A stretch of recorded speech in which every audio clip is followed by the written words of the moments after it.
मेरे साथ इस वक्त बिहार के स्वास्थ्य मंत्री मंगल पांडे मौजूद है बातचीत करने के लिए। सर, पीएम मोदी ने जो शुरुआत की है राष्ट्रीय डिजिटल हेल्थ स्कीम की, इस बारे में बताएं, और इसके साथ साथ बिहार के जो अब तक अपने 8 डिजिटल स्कीम्स हैं, ये किस तरह काम कर रहे हैं? देखिए, कल आदरणीय प्रधानमंत्री जी ने देश के सामने बहुत ही महत्वाकांक्षी योजना का लोकार्पण किया है।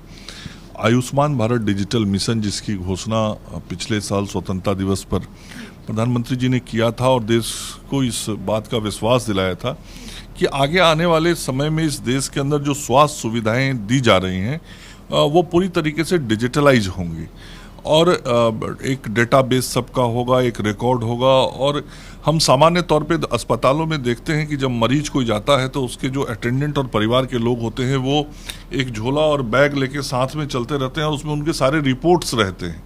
तो इन सारी चीज़ों से निजात और मुक्ति मिले और एक नंबर, एपिक नंबर जनरेट होगा और जो नंबर हर व्यक्ति का इंडिविजुअल आइडेंटिफिकेशन होगा और उसके तहत उसके जो भी अभी तक के हेल्थ रिकॉर्ड्स या डेटाज हैं वो अपना अपलोड करेगा। और इसके बाद, अभी के बाद जो भी फ्यूचर में उसके डायग्नोसिस होते हैं, उन सारे डायग्नोस्टिक डेटाज को उसके अंदर वो फीड करेगा और फिर वो जो उसका एक इंडिविजुअल नंबर होगा, उस नंबर के सहारे वो देश में कहीं भी चिकित्सक के पास जाएंगे तो उनके उस यूनिक नंबर से डॉक्टर उस मरीज के बारे में पूरी जानकारी रख लेगा। कभी आवश्यकता पड़ने पे मरीज बिना गए भी अपने यूनिक नंबर को भेजे तो डॉक्टर का एडवाइस ले पाएगा। कभी कोई जूनियर डॉक्टर भी अपने सीनियर डॉक्टर से अपने पेशेंट के बारे में एडवाइस ले पाएगा। तो ये पूरा टेक्नोलॉजी बेस्ड सिस्टम जो है अभी दुनिया के कुछ ही देशों में शुरू हो पाया है और भारत, जिसकी आबादी इतनी बड़ी है, 130 करोड़ से अधिक की है, इतने बड़े देश में इतनी महत्वाकांक्षी कार्यक्रम का शुरुआत करना लोगों को निश्चित रूप से आगे आने वाले दिनों में बेहतर स्वास्थ्य सुविधाएं देगा। और मैं भी जब से स्वास्थ्य मंत्री बना हूं, मैंने विभाग के अंदर इस बात का प्रयास किया है कि जो हमारे स्वास्थ्य विभाग के डेटाज हैं या स्वास्थ्य विभाग की जो हमारी जानकारियां हैं, हम कैसे उसको डिजिटलाइज करें और जो हमारे लोग हैं जो हेल्थ सेक्टर के अंदर आके फैसिलिटी लेते हैं, स्वास्थ्य सेवाएं दी जाती हैं, उस पूरे सिस्टम को हम किस तरीके से टेक्नोलॉजी बेस्ड करें ताकि हम बेहतर तरीके से लोगों को सुविधा दे पाएँ। हम स्वास्थ्य सुविधाओं की मॉनिटरिंग भी बेहतर तरीके से कर सकें, हम चिकित्सकों और मरीज के बीच कम्युनिकेशन को बेहतर बना सकें। तो ये सारे काम हमने शुरू किए हैं। अभी हेल्थ डिपार्टमेंट के अंदर जो डेटाज हैं वो अभी मॉडल के रूप में 2 जिलों में उसको डिजिटलाइज करने का काम शुरू हुआ है। हमारा कई एप्लीकेशन पहले से है, दर्पण है और भी कई एप्लीकेशंस हैं जिसके माध्यम से हम पीएचसी तक अपने सिस्टम को मॉनिटर करते हैं। हमने technology based medicine supply chain system develop किया है जिसमें इंडेंट से लेके सप्लाई तक को हम मॉनिटरिंग करते हैं।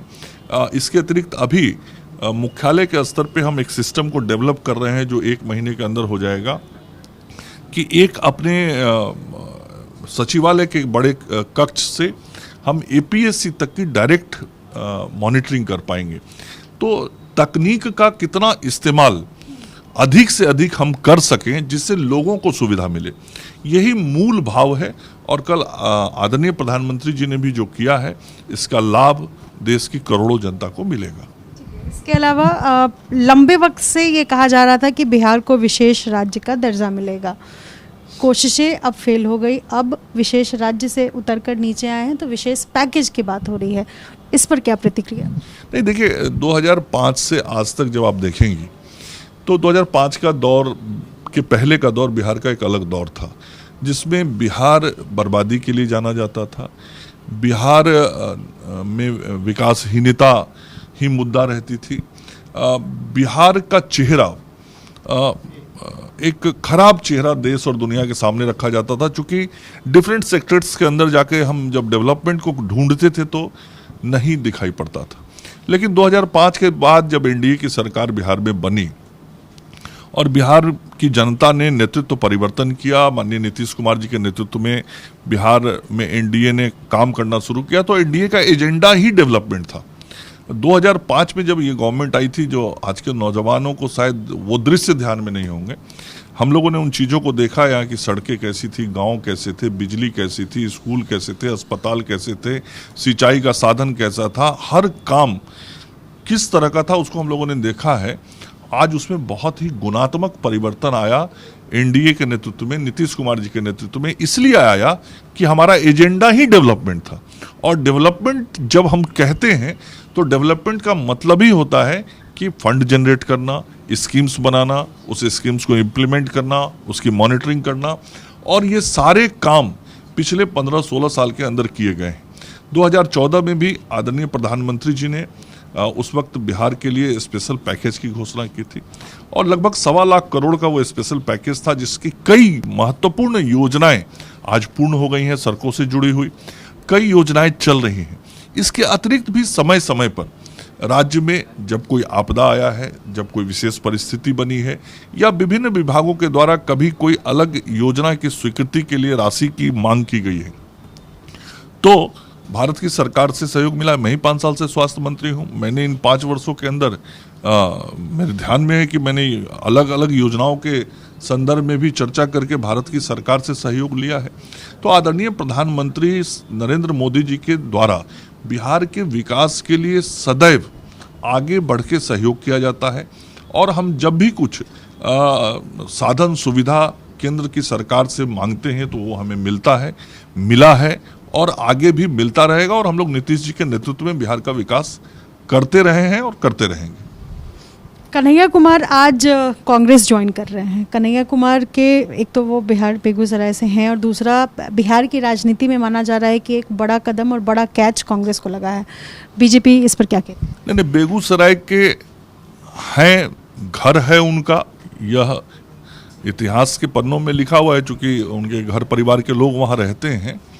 लेकिन बेगूसराय से कोई मतलब नहीं है उनका, जिनका नाम आप ले रहे हैं। लोकसभा का चुनाव आके लड़े जरूर थे, लेकिन लोकसभा के चुनाव लड़े हुए 2 साल से अधिक हो गए। इस बीच में कितना बार बेगूसराय की जनता को दर्शन दिए हैं, बिहार की जनता को दर्शन दिए हैं, बिहार की जनता भी जानती है। तो उनको ना तो यहाँ के मिट्टी से कोई लगाव है, ना यहाँ के मिट्टी के प्रति कोई उनकी जिम्मेवारी जवाबदेही है।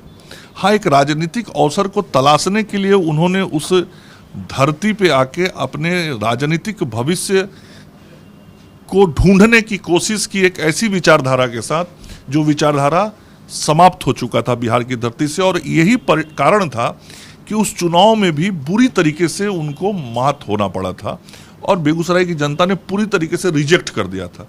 तो डेमोक्रेटिक सिस्टम में वो पूरी तरीके से रिजेक्टेड आदमी है, और जिस विचारधारा से जुड़े हुए थे, अब आज तो वो अपने ही मान रहे हैं कि वो विचारधारा रिजेक्ट हो गया, तभी तो उसको छोड़ रहे हैं, और फिर उस विचारधारा के पास जा रहे हैं जिसे जनता रिजेक्ट कर चुकी है।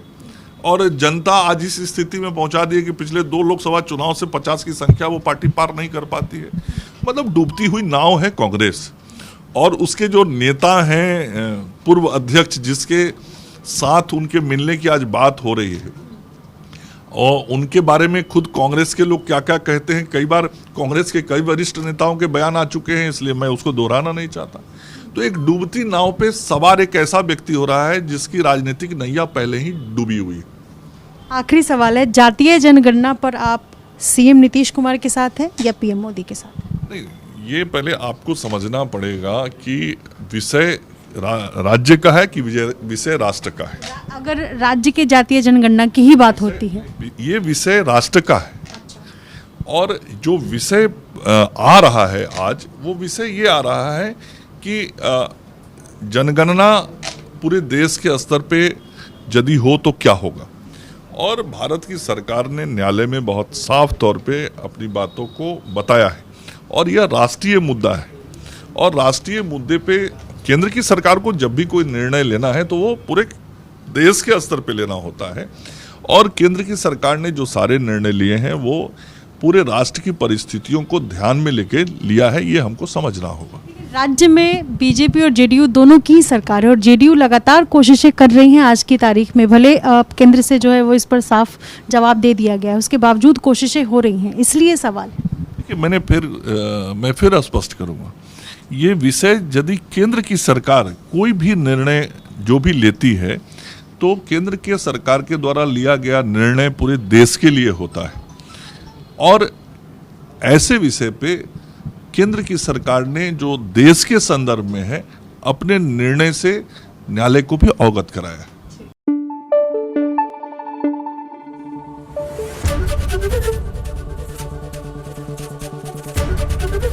एबीपी न्यूज आपको रखे आगे।